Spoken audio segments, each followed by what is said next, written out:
CEBEWAC y el Centro de Investigaciones Interdisciplinarias presentan Tiempo y Memoria, con Cecilia Figueroa. Comenzamos. Buenas tardes, bienvenidos a Tiempo y Memoria. Este 2026 estamos festejando de manera informal en febrero, pero de manera ya muy formal en junio, el centenario de la Guerra Cristera o el conflicto entre la jerarquía católica que involucró a la base y el gobierno de don Plutarco Elías Calles. ¿Y por qué les digo que de manera formal e informal? Porque de manera informal todo empezó, este conflicto empezó en febrero, pero desde el punto de vista institucional se declararon la guerra en junio, cuando, pues ya sabemos, cuando Calles, a través de su llamada Ley Calles, empieza a aplicar los artículos anticlericales de la Constitución de 1917. Y bueno, ya todo lo demás ya lo sabemos, no voy a dar el gran preámbulo porque si no vamos a desperdiciar a nuestro invitado, pero pues lo único que sí quiero aclarar, porque eso siempre queda muy difuso, es que quienes decidieron cerrar los templos fue la jerarquía católica para presionar al gobierno de Plutarco Elías Calles. Ya lo que vino después ya es otra historia. Entonces, ¿qué tiene que ver esto con el programa y el invitado al que amablemente ha aceptado venir hoy aquí? Pues tiene que ver con qué participación tuvo la capital queretana en la Cristiada, porque sabemos, incluso hay un libro de Ramón del Llano y de Mariano, creo que se apellida Martínez, de Colón. Ahí hubo incluso, está la ruta de los cristeros, ustedes van a Colón y forma parte del itinerario. Están los balazos, está la casa del fusilado, del mártir, pero en la capital queretana todo había sido muy difuso. Y entonces el maestro Agustín Otero, que es el responsable de la Casa de los Saberes Jurídicos, que les va a sorprender porque ustedes la conocían como la Casa de la Cultura Jurídica, pues tiene unos expedientes bajo su resguardo y entonces acaba de dar una conferencia respecto a uno de ellos. Maestro, gracias por estar aquí. Ya te robé el micrófono 10 minutos. No pasa nada, maestra. Es programa tuyo y de todo tu auditorio. Y pues yo te agradezco mucho la posibilidad de interactuar contigo y de interactuar con ellos. Y sí, precisamente, la verdad no pudiste dar una mejor introducción. Yo te agradezco mucho. Precisamente tocas un tema bien importante porque para la historiografía oficial, la Guerra Cristera pues es un conflicto más. Fue un episodio dentro de este periodo de restauración de la República Mexicana, de este periodo de implantación del ideal revolucionario en nuestro país y nuestra sociedad, a través, obviamente, del discurso metaconstitucional materializado en los artículos 3, 27 y especialmente el 130 constitucional, que es el que más problemas dio de cara a la cristiada. Y otro aspecto muy relevante que tocas es que justamente esta historiografía oficial dice, bueno, pues fue un conflicto rural, fue un conflicto fanatizado, fue un conflicto en el cual las élites, las jerarquías eclesiásticas mandaban por delante nada más a masas de gente que no reflexionaban, que no tenían idea al respecto. Campesinos hasta les dicen para denigrarlos, ¿verdad? De una forma denostativa. Y justamente a través de este otro ejercicio historiográfico proponemos una historia chiquita. No la macrohistoria oficial, sino una historia chiquita de ciudadanos queretanos de una clase media, podríamos denominarla así, que bien entrada la Guerra Cristera, hablo de 1928, de algún modo fueron víctimas indirectas y directas de este aparato estatal que los criminalizó por el solo hecho de ser practicantes de la religión católica. La conferencia del pasado mes se centró mucho en el expediente penal 19 de 1928 que tenemos bajo resguardo en la Casa de los Saberes Jurídicos. Ese expediente se inició contra una serie de ciudadanos queretanos: Juventino López, María del Rosario Servín, Matías Hernández y José Vera. Fueron 4 de los 5 ciudadanos. El quinto ciudadano realmente tuvo una participación más testimonial. El Ministerio Público Federal no pudo acusarlo absolutamente de nada, pero los primeros 4 que mencionamos fueron acusados de los delitos de rebelión, injurias y difamación, que son delitos que ya estaban existentes en el Código Penal Federal, pero su aplicación en el marco de las leyes Calles fueron precisamente mucho más estrictas y mucho más, vamos a decirlo así, con un efecto persuasivo, con un efecto de castigo, con un efecto de guerra. Era un delito que tenían ellos como un arma de guerra. ¿Para qué? En este caso en contra de la población civil que pudiera llegar a apoyar movimientos cristeros. Entonces, hay dos imaginarios. Uno de ellos es el imaginario del conflicto militar rural que existió y que es digno de ser nuevamente estudiado y reinterpretado. Y otro, el imaginario de la guerra ideológica y cultural que se estaba llevando en las grandes urbes de ese tiempo, entre ellas la capital queretana. Vámonos por partes. En 1928, Juventino López, un comerciante de 48 años de edad, es detenido en la calle en posesión de una serie de documentos. ¿Qué eran estos documentos? Estos documentos eran unos panfletos impresos de ejercicio católico donde pues invitaban a la defensa de la fe católica, a la práctica de la religión, a mantener el espíritu de. Para este contexto, recordemos que ya tenía un par de años de haberse publicado la encíclica Iniquis Afflictisque de parte del Papa Pío XI, donde Pío XI de algún modo señala que México debe defender su fe delante del embate de las leyes de ese tiempo. Y con el espíritu de esta encíclica es que precisamente Juventino López, que era un ciudadano comerciante común y corriente, tenía estos documentos y dentro de estos documentos se ve una serie de fotografías. Estas fotografías ilustraban mártires de la cristiada, tanto civiles como clericales. Estaba Junípero de la Serna, un sacerdote que fue martirizado en el estado de Jalisco. Estaba Rafael Chowell, que fue martirizado, un ciudadano que fue martirizado en el estado de Michoacán. Y era una serie de fotografías. Entre ellas hay dos fotografías, quizá la más famosa de la cristiada, que es el fusilamiento del padre Humberto Pro Juárez y el fusilamiento también de otro connotado ministro de religioso como fue Gumersindo Sedano. Están las fotografías de sus fusilamientos. Son fotografías, pues yo creo que debieron escandalizar al público de la época porque pues son ellos después de haber sido fusilados. Ah, o sea, son que son fotografías. los cadáveres. Sí, son fotografías sumamente fuertes. Hay otra fotografía, por ejemplo, porque ojo, la fotografía tenía un fin de difusión, porque era la fotografía de un lado, obviamente, con la imagen, y del otro lado estaba la explicación de la fotografía. Hay una fotografía de un árbol, presumiblemente un pirul, donde hay más de 10 cuerpos colgados alrededor del árbol. Cuerpos que eran pues de personas de campesinas, bueno, por lo menos vestidas de manta a la usanza campesina. Y la fotografía en la parte de atrás trae el texto que dice Mártires del Nayarit. Y eran fotografías que criticaban el actuar del Ejército Federal en contra de católicos. Entonces, volviendo al punto urbano, Juventino López es detenido en posesión de este tipo de documentos. Juventino López es obviamente colocado en una prisión justificada. Su casa es cateada y aparentemente, porque ojo, nuevamente quiero establecer con tu auditorio la diferencia entre una verdad jurídica y una verdad histórica. Hablamos de verdades muy diferentes. Tristemente deberían ser la misma cosa, pero no lo son. Aparentemente en el domicilio de Juventino López son encontradas unas cartas de un personaje que es prácticamente mítico, que se llama Brenedín Centellas, o por lo menos era el seudónimo que se utilizaba. Brenedín Centellas escribía cartas en las cuales desafiaba a las autoridades militares federales destacadas en Querétaro. Decía, el día 23 de octubre, o sea, unas semanas después de haber sido detenido, una semana después de haber sido encontrado el documento, voy a entrar a Querétaro y lo voy a tomar a sangre y fuego.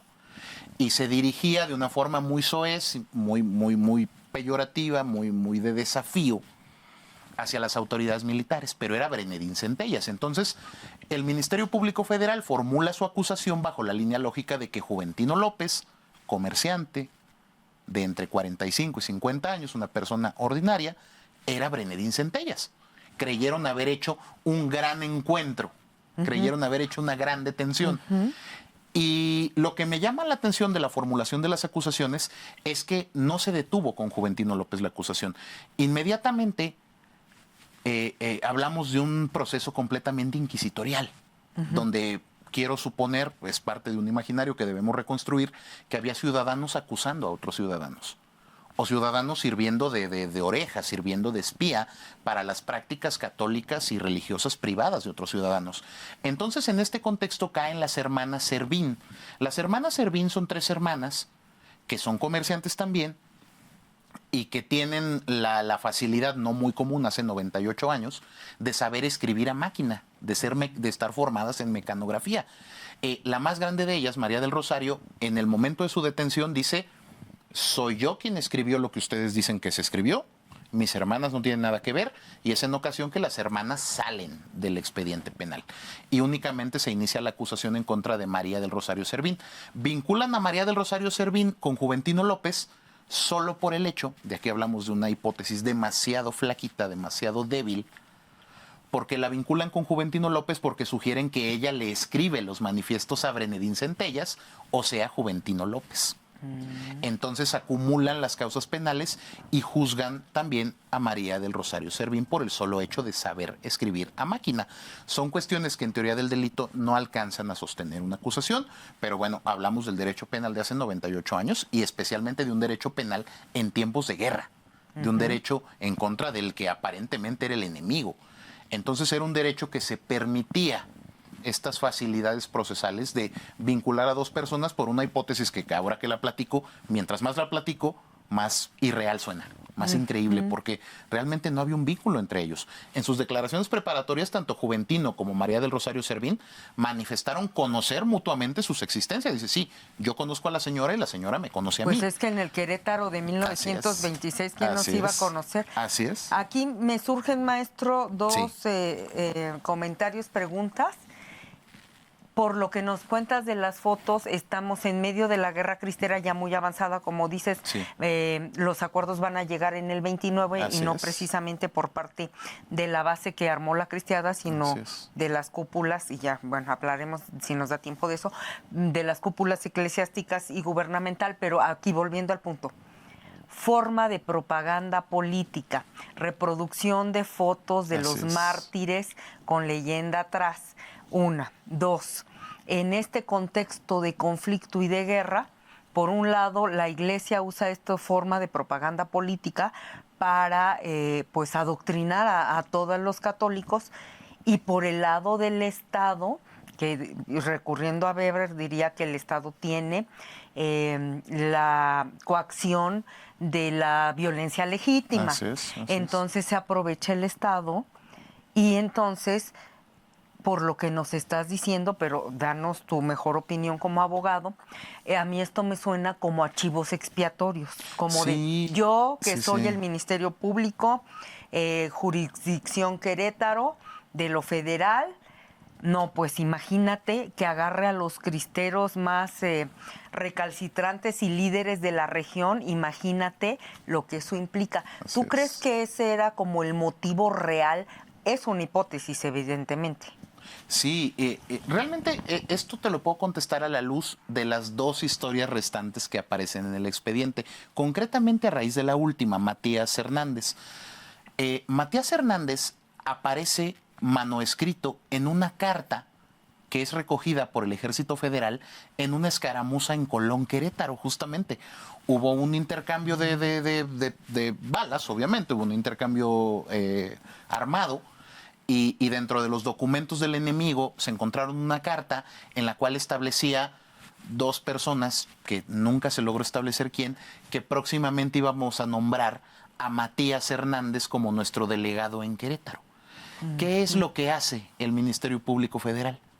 Pues literalmente quiero pensar que agarraron al primer Matías Hernández que encontraron y lo someten a proceso. Matías Hernández, quiero sospechar que tenía un carácter bastante jovial y bastante dicharachero, porque en el acto de su detención y de su primera declaración, Matías Hernández dice, sí soy católico, nací católico, me formaron católico y moriré católico en nombre de Dios. Esto para el MP fue una declaración de guerra, cuando hoy día sabemos que es una declaración meramente de principios. El Estado tiene que ser laico, la sociedad no. Hoy lo entendemos claramente, pero hace 98 años, les digo, era derecho penal del enemigo y contra el enemigo. Entonces lo tomaron muy mal la declaración. Incluso él utiliza una expresión muy coloquial, dice, yo he recibido balazos por la religión.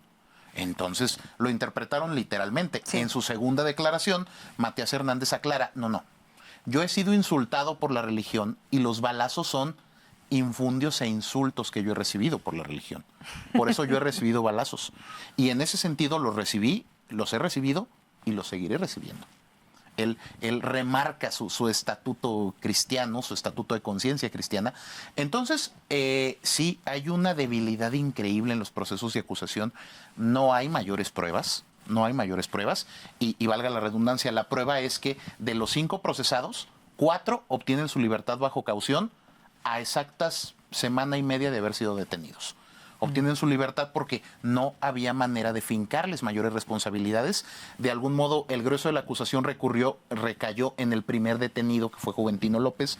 Juventino López sí estuvo casi un año en la cárcel.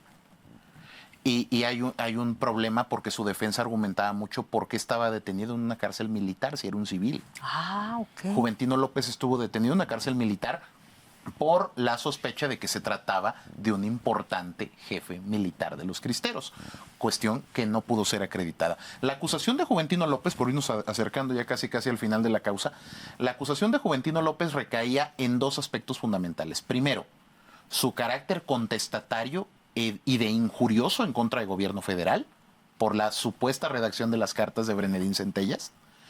Y descansaba en una prueba caligráfica, porque decía el órgano de acusación, la autoridad de acusación, decía, no, escribes igualito que Brenedín Centellas, entonces eres Brenedín Centellas.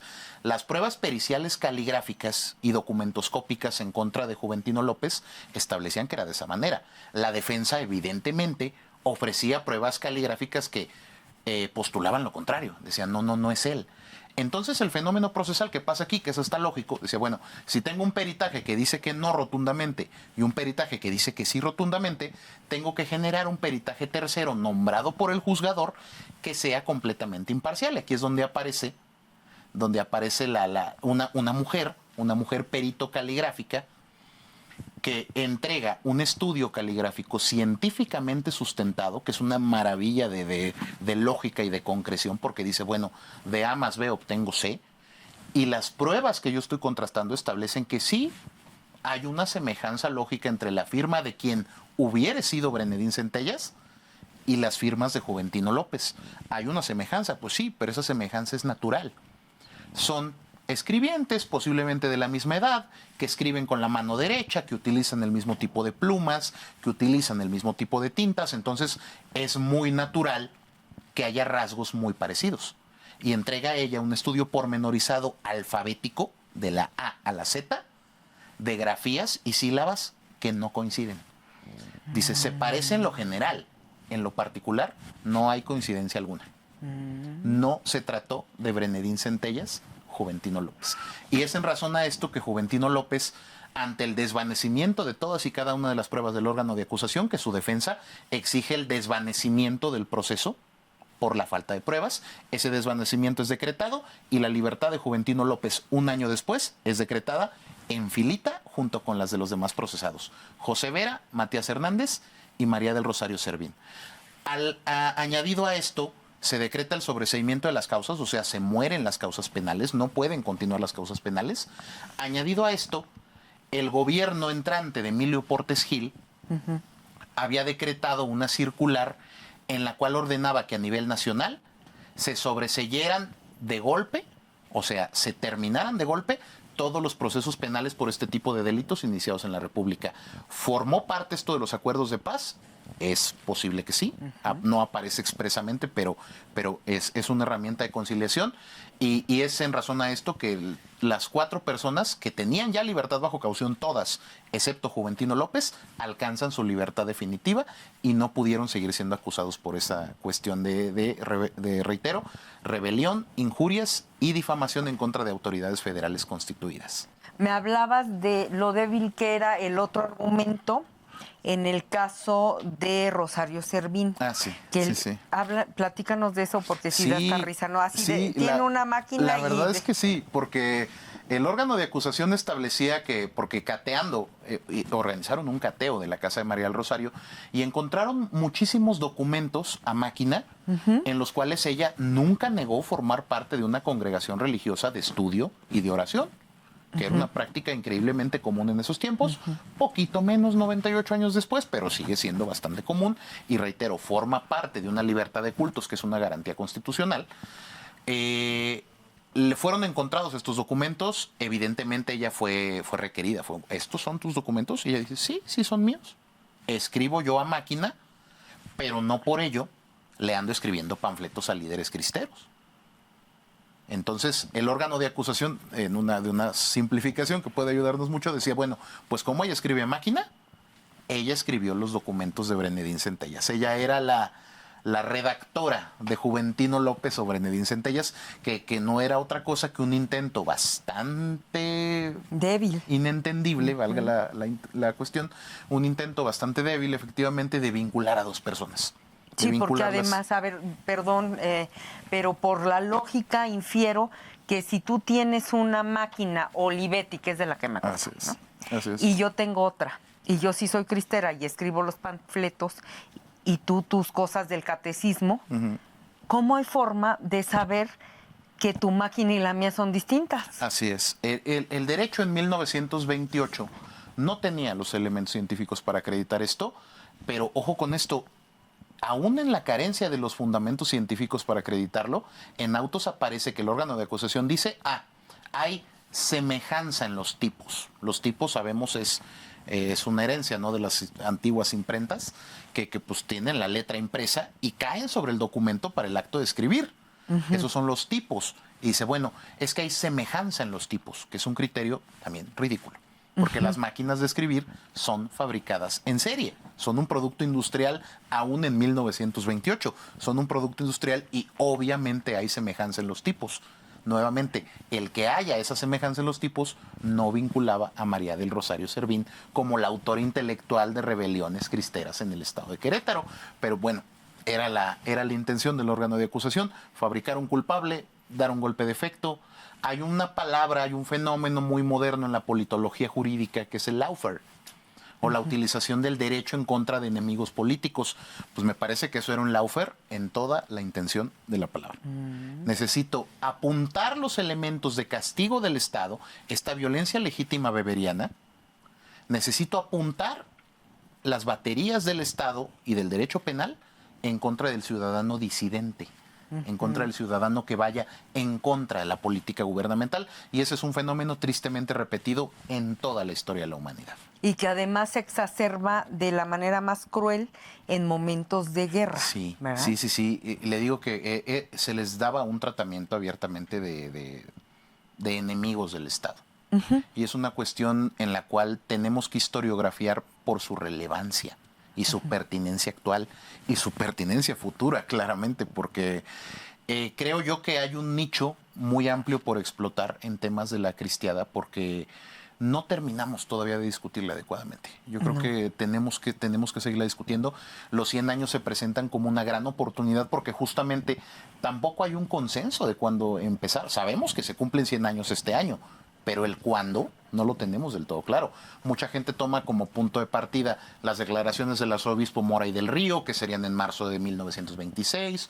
Otra gente toma junio como el inicio de vigencia de las leyes Calles.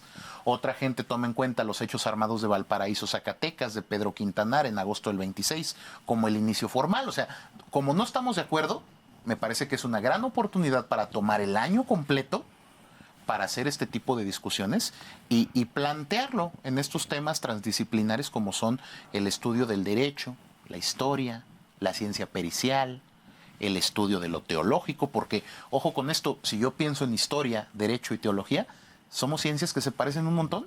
Partimos de las hermenéuticas, el análisis de textos, el análisis de conductas, de dogmas, entendido dogma bajo una formulación positiva. Nos parecemos mucho en este aspecto. Entonces, en este sentido, se presenta 2026 como una oportunidad increíble de seguir discutiendo a dónde nos ha llevado esta laicidad estatal. Y si se consolidó verdaderamente o qué pasó después de la terminación formal de la primera cristiada en 1929. ¿Realmente se apaciguó el conflicto o continuó? Yo, la verdad, le soy franco, maestra, tengo elementos documentales que sugieren que el conflicto no solo no se terminó, se exacerbó. Se exacerbó.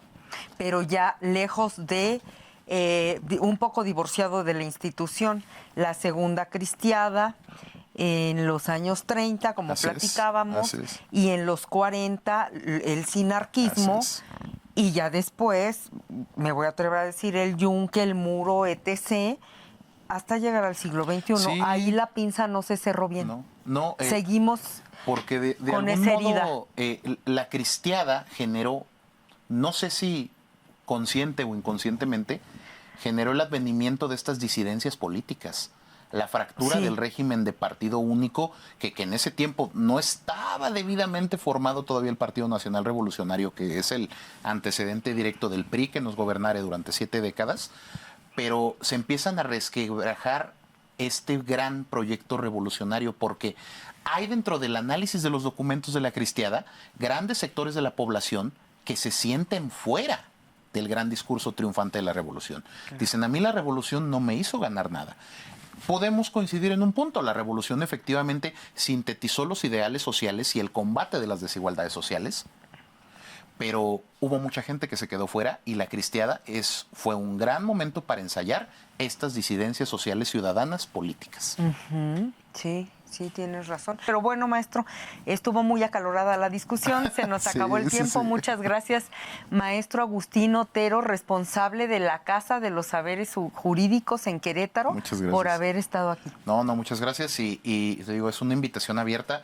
Estudiamos un documento, les cuento con los números en la mano, hay decenas de documentos por explorar y ojalá sean materia de nuevas discusiones porque créanme, estamos muy cerca de alcanzar consensos científicos en cuanto a la cristiada. Es un tema perfectamente abierto, perfectamente vigente y que nos puede dar lecciones bien valiosas para entender presente y futuro. Muchísimas gracias. Gracias, maestro. Y a nuestros televidentes, muchas gracias por el favor de su atención. Hasta la próxima. TV UAC y el Centro de Investigaciones Interdisciplinarias presentaron Tiempo y Memoria, con Cecilia Figueroa. Gracias por acompañarnos.